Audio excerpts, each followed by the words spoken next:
जय हिंद। कैसे हैं आप? एक बार फिर आपके अपने चैनल गुरु गंगा में आपका हार्दिक स्वागत है। इस वीडियो में हम लोग विटामिन के रासायनिक नामों, उनके स्रोत एवं उनकी कमी से होने वाले रोग के बारे में जानेंगे। यह कई बार TET, super TET, C TET, UP TET, Bihar TET, MP TET कई में पूछा गया है। इसके अलावा भी कई प्रतियोगी परीक्षाओं में पूछा गया है। तो उसी की तैयारी के लक्ष्य को ध्यान में रखते हुए आज हम लोग इस वीडियो को पढ़ेंगे, देखेंगे, सुनेंगे। इससे पहले कि आज की कक्षा शुरू की जाए, जिन लोगों ने चैनल को सब्सक्राइब नहीं किया वो चैनल को सब्सक्राइब करके बेल आइकन को प्रेस कर दें ताकि उनको प्रत्येक वीडियो की नोटिफिकेशन समय पर मिलती रहे। और जिन्होंने पिछली वीडियोज़ नहीं देखी है वो इस वीडियो के डिस्क्रिप्शन बॉक्स में जाकर दिए गए लिंक पर क्लिक करके पिछली वीडियोज़ भी देख सकते हैं। तो आइए चलें आज की कक्षा की ओर। सबसे पहले हम ये जान लेते हैं कि विटामिन की खोज किसने की। तो विटामिन की खोज फंक ने किया था। किसने किया था? फंक ने किया था। फंक, ठीक ना?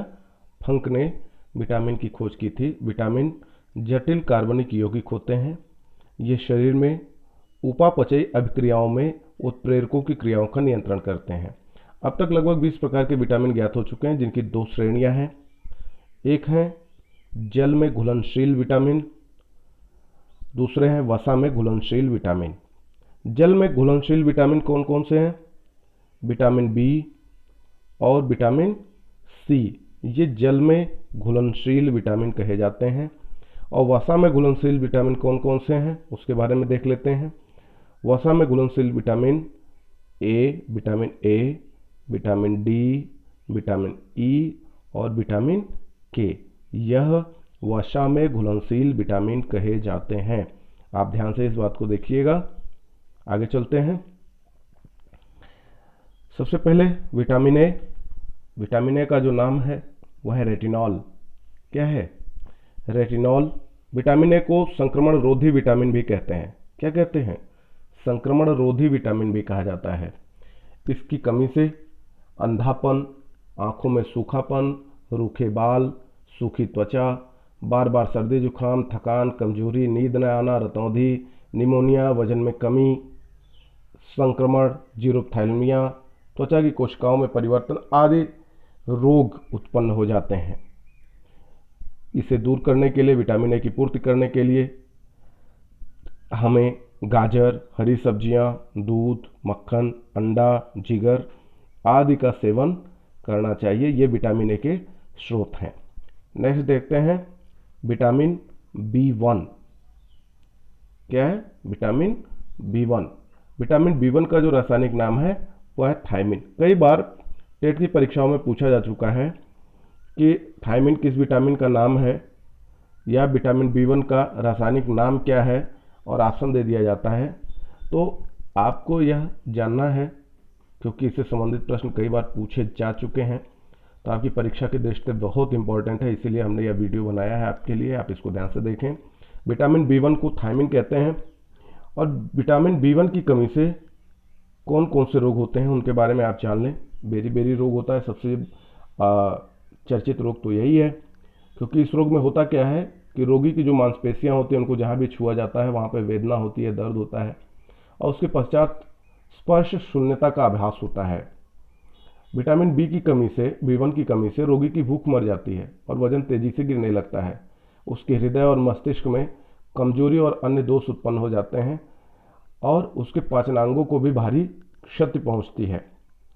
पहले तो समझ में ये बात नहीं आती, लेकिन कई बार यह समस्या जब गंभीर होती है तो उसके सामने मृत्यु का संकट भी उत्पन्न हो जाता है, वृद्धि भी रुक जाती है। तो विटामिन बी1 की पूर्ति करने के लिए हमको क्या करना चाहिए? तो हमको अनाज का सेवन करना चाहिए, फलियों का सेवन करना चाहिए, सोयाबीन का सेवन करना चाहिए, दूध का सेवन करना चाहिए आदि बहुत से ऐसे स्रोत हैं जो विटामिन बी1 की पूर्ति करते हैं। नेक्स्ट देखते हैं विटामिन बी2। विटामिन बी2, इसको राइबोफ्लेविन कहते हैं। क्या कहते हैं? राइबोफ्लेविन कहते हैं।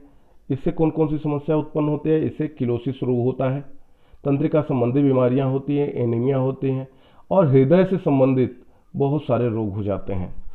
यदि इस रोग से बचना है, बी2 की पूर्ति करनी है, तो हमें पनीर, अंडे, यीस्ट, मांस, हरी पत्तियां वाले जितनी भी सब्जियां हैं उनका सेवन करना चाहिए। नेक्स्ट देखते हैं B3। B3 का जो नाम है, रासायनिक नाम, वो है नियासिन। इसको आप निकोटिक एसिड भी या निकोटिक अम्ल भी कह सकते हैं। ठीक है, तो नियासिन या निकोटिक अम्ल, इसकी कमी से जो प्रमुख रोग होता है वह है पेलाग्रा रोग, जो गंभीर या लंबे समय से विटामिन B3 की कमी रहने से होता है। ठीक ना। इसके होने से डर्मेटाइटिस यानी त्वचा में लालिमा, सूजन और जलन, यह समस्या उत्पन्न हो जाती है। इसकी कमी से उल्टी, दर्द, सिर दर्द, थकान और याददाश्त में कमी होने लगती है। और यदि इसका समय से इलाज न किया जाए तो यह जो पेलाग्रा रोग है यह काफ़ी घातक हो सकता है। इसकी कमी को दूर करने के लिए हमको क्या करना चाहिए? इसकी कमी को दूर करने के लिए यीस्ट, मांस, मछली, अंडे, दूध, फलियां, चिकन, खजूर, एवोकाडो, टमाटर, गाजर, पत्तेदार सब्जियां, साबुत अनाज के उत्पाद और नट्स आदि का सेवन करना चाहिए। तब हम इन रोगों से बच सकते हैं। नेक्स्ट देखते हैं विटामिन B5। क्या है? Vitamin B5। विटामिन B5 को पैथोथिनिक एसिड भी कहा जाता है। क्या कहा जाता है? पैथोथिनिक अम्ल भी कहा जाता है। इसकी कमी से चर्म रोग और वृद्धि में रुकावट हो जाती है, बाल सफ़ेद होना शुरू हो जाते हैं। इनसे बचने के लिए हमको अंडे, दूध, मांस, मूंगफली आदि का सेवन करना चाहिए। नेक्स्ट है विटामिन B6। विटामिन B6 का जो रासायनिक नाम है वह है पायरिडॉक्सिन। क्या नाम है? पायरिडॉक्सिन। विटामिन B6 की कमी से क्या होता है?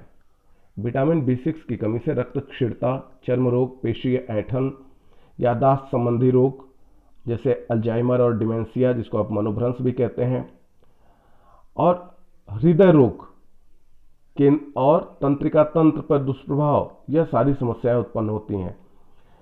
जिससे क्या होता है कि विटामिन B6 जो होता है वो आपके शरीर में सेरोटोनिन, नोरेपिनेफ्रिन नामक हार्मोन को बनाने में मदद करता है। और ये दोनों हार्मोन आपके मूड, ऊर्जा और एकाग्रता को बनाए रखने के लिए जरूरी है।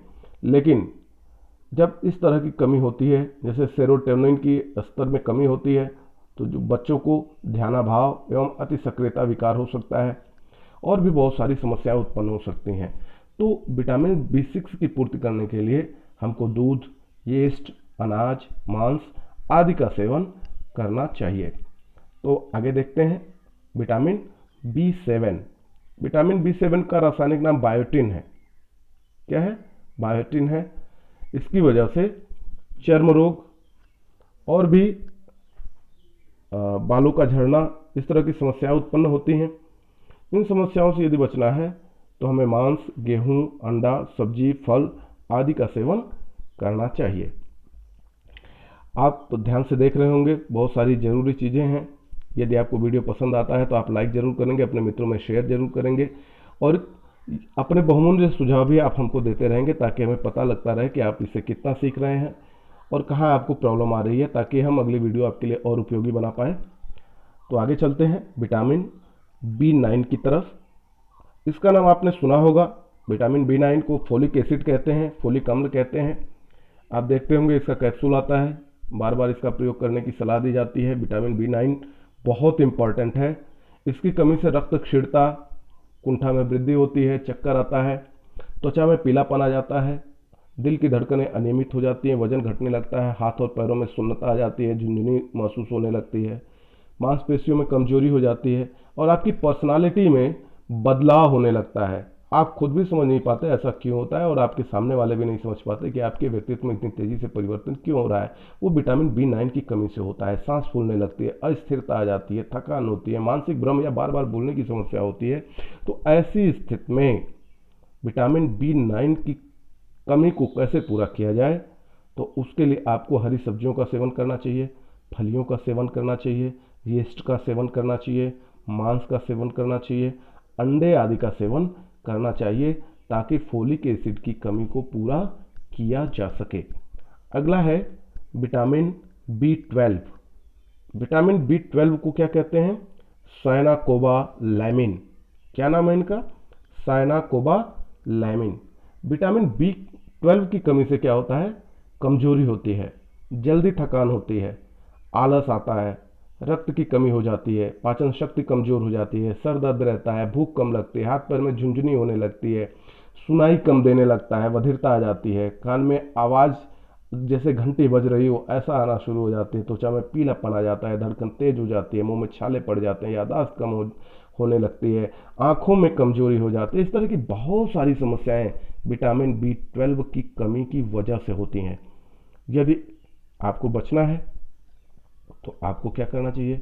मांस, मछली, अंडा, दूध और आदि के जो जीवाणु हैं उनकी मात्रा में वृद्धि करनी चाहिए और अंडा, दूध, मछली, मांस आदि का सेवन भी करना चाहिए। आगे चलें तो नेक्स्ट देखते हैं क्या है। Vitamin C. विटामिन सी को क्या कहते हैं? एस्कॉर्बिक अम्ल कहते हैं या एस्कॉर्बिक एसिड कहते हैं। इसकी कमी से जो प्रमुख रोग होता है उसको कहते हैं स्कर्वी रोग। क्या कहते हैं? स्कर्वी रोग। आप कई बार पढ़ चुके हैं, बचपन से आपने छोटी क्लास में भी पढ़ा हुआ है कि विटामिन सी की कमी से क्या रोग, कौन सा रोग होता है, तो स्कर्वी रोग होता है, पूछा गया कई बार। स्कर्वी रोग में क्या होता है? इसमें शरीर में थकान होती है, मांसपेशियों में कमजोरी आ जाती है, जोड़ों और मांसपेशियों में दर्द होता है, मसूड़ों से खून आने लगता है, टांगों में चकत्ते पड़ने लगते हैं, इस तरह की समस्याएं उत्पन्न हो जाती हैं। और विटामिन सी की जब कमी होती है तो जो व्यक्ति होता है वो छोटी छोटी बीमारियों से लड़ने की ताकत भी खो देता है और उसका नतीजा जो होता है कि उसे कई सारी बड़ी बीमारियां भी धीरे धीरे जकड़ लेती हैं, प्रतिरोधक क्षमता धीरे धीरे कम होने लगती है विटामिन सी की कमी से। तो इसकी पूर्ति हमें कैसे करना चाहिए? आपको पता है कि जितने भी खट्टे फल होते हैं उन सब में विटामिन सी पाया जाता है, तो ऐसे फलों का सेवन करना चाहिए जैसे नींबू वंश के जो फल होते हैं, टमाटर का सेवन करना चाहिए, आंवला का, सब्जियों का सेवन करना चाहिए। रसदार फल जितने हैं, आंवला, नारंगी, नींबू, संतरा, बेल, है ना, कटहल, पुदीना, अंगूर, टमाटर, अमरूद, सेब, दूध, चुकंदर, चौराई, पालक, ये सब विटामिन सी के अच्छे स्रोत हैं। दालों में भी विटामिन सी पाया जाता है ना। तो इसलिए आपको अंकुरित चने और फल, इसका भी सेवन आप कर सकते हैं, हरी सब्जियों का सेवन आप कर सकते हैं और इसके माध्यम से आप विटामिन सी से होने वाली जो कमी है, जो समस्याएं हैं, आप उसको रोक सकते हैं, विटामिन सी की पूर्ति कर सकते हैं। आगे चलते हैं विटामिन डी की तरफ। विटामिन डी को क्या कहा जाता है? कैल्सीफेरॉल। क्या कहते हैं? कैल्सीफेरॉल कहते हैं। कई बार पूछा जाता है कैल्सीफेरॉल किसका रासायनिक नाम है, तो विटामिन डी का रासायनिक नाम है। या पूछा जाता है विटामिन डी का रासायनिक नाम क्या है, नीचे ऑप्शन दे देते हैं, तो उसका उत्तर कैल्सीफेरॉल है। इसके बारे में भी आप जानते हैं जो सबसे चर्चित रोग है विटामिन डी की कमी से होने वाला, वह है रिकेट्स, जिसको आप सूखा रोग भी कहते हैं। आपको पता होगा विटामिन डी का जो सबसे अच्छा स्रोत है वह सूर्य की किरणें हैं, है ना। विटामिन डी की कमी होती है तो ऑस्टियोमैलेशिया रोग होता है रिकेट्स के साथ साथ में। विटामिन डी की अगर पूर्ति आपको करनी है तो आपको क्या करना चाहिए? सप्ताह में कम से कम 2 बार 10 से 15 मिनट तक यदि शरीर की खुली त्वचा पर सूर्य की अल्ट्रावायलेट किरणें पड़ती हैं तो विटामिन डी की जो शरीर की आवश्यकता होती है उसकी पूर्ति आप कर सकते हैं। इसकी कमी से हड्डियां कमजोर होने लगती हैं। विटामिन डी की कमी होती है तो हड्डियां कमजोर होने लगती हैं, हाथ और पैर की हड्डियां टेढ़ी भी होने लगती है। और आप देखेंगे कि जो मोटापा बढ़ता है तो विटामिन डी का लेवल कम होने लगता है। अर्थात जिन लोगों को मोटापे की समस्या होती है आप देखेंगे कि उनको विटामिन डी की कमी भी होने लगती है। तो यदि आपको विटामिन डी की कमी को पूरा करना है तो मोटापे को भी कम करना पड़ेगा, है ना। और अगर इस समस्या से बचना है तो एक तो सूर्य के जो सुबह का प्रकाश होता है उसमें आपको 10 से 15 मिनट के लिए बैठना चाहिए। और इसके अलावा दूध, अंडे, चिकन, सोयाबीन और मछलियाँ, मक्खन, मछली का तेल, इस तरीके की बहुत सारे स्रोत हैं जो विटामिन डी के स्रोत कहे जाते हैं। आपको इनका भी सेवन करना चाहिए। लेकिन सूर्य के प्रकाश से अधिक उत्पादक विटामिन डी का दूसरा कोई भी स्रोत नहीं है। तो सबसे पहले प्रयास यही हो कि हम सुबह में जब हल्की धूप होती है उस समय सूर्य के प्रकाश का सेवन करें त्वचा पर, है ना। आगे चलते हैं। अगला है विटामिन ई। विटामिन ई को कहते हैं टोकोफेरॉल। टोकोफेरॉल की कमी से क्या होता है? जनन क्षमता की कमी हो जाती है, जननांगता पेशियों की कमजोरी हो जाती है, रोग प्रतिरोधक क्षमता कमजोर होने लगती है, एलर्जी की समस्याएं उत्पन्न होने लगती हैं। तो ऐसी स्थिति में हमें क्या करना चाहिए? इन समस्याओं से बचने के लिए हमें अंडे, सूखे मेवे, बादाम, अखरोट, सूरजमुखी के बीज, हरी पत्तेदार सब्जियां, शकरकंद, सरसों, वनस्पति तेल, गेहूं, हरे साग, चना, जौ, खजूर, चावल के माड़, अंडे की जर्दी आदि का सेवन करना चाहिए। ये विटामिन ई के स्रोत हैं। इनका सेवन करने से विटामिन ए की कमी को हम पूरा कर सकते हैं, टोकोफेरॉल की कमी को पूरा कर सकते हैं। आगे देखते हैं विटामिन के। विटामिन के को हम नैप्थोक्विनोन भी कहते हैं, इसको फिलोक्विनोन भी कहा जाता है। इसकी जब कमी होती है तो रक्त में थक्के नहीं जमते। क्या होता है? रक्त में थक्के नहीं जमते हैं। आपको पता होगा जब चोट लगती है खून बहने लगता है, तो अगर विटामिन के की पूर्ति आपके शरीर में ठीक है तो खून कुछ देर बाद बहना बंद हो सकता है, लेकिन यदि थक्के न बने तो थोड़ी सी भी चोट लगने पर अत्यधिक खून बह जाता है और फिर एनीमिया जैसी समस्या हो जाती है ना। तो विटामिन ए की कमी से अगर आप जानना चाहते हैं तो सबसे बड़ा संकेत यही है, खून का थक्का नहीं बनेगा, रक्तस्राव बढ़ जाता है, आसानी से त्वचा नीली पड़ने लगती है और मासिक धर्म में अत्यधिक स्राव होता है, मल में खून आने लगता है, अपच और दस्त लगने लगती है। इस तरह की बहुत सारी समस्याएं उत्पन्न हो जाती हैं जो विटामिन के की कमी की वजह से होती हैं। अगर इनकी पूर्ति करना है तो आपको आंत के बैक्टीरिया को बढ़ाना पड़ेगा, हरी सब्जियों का सेवन बढ़ाना पड़ेगा, अंडा और सोयाबीन को अपने भोजन में शामिल करना पड़ेगा और इस तरह का प्रयास करके आप विटामिन के की पूर्ति को बना के रख सकते हैं। विटामिन के की जो कमी है उसकी पूर्ति आप कर सकते हैं। तो यह इंपॉर्टेंट वीडियो है, छोटा सा वीडियो है, आपके लिए बहुत उपयोगी है। मुझे आशा है आपने इससे बहुत कुछ सीखा होगा। तो यदि यह वीडियो आपको पसंद आता है तो आप इसको लाइक जरूर करें, अपने मित्रों में शेयर जरूर करें और अपने बहुमूल्य सुझावों से हमें अवगत भी जरूर कराएं। जिन्होंने चैनल को सब्सक्राइब नहीं किया है वो चैनल को सब्सक्राइब भी अवश्य कर दें। अगले वीडियो के लिए एक बार फिर से आप सभी को जय हिंद।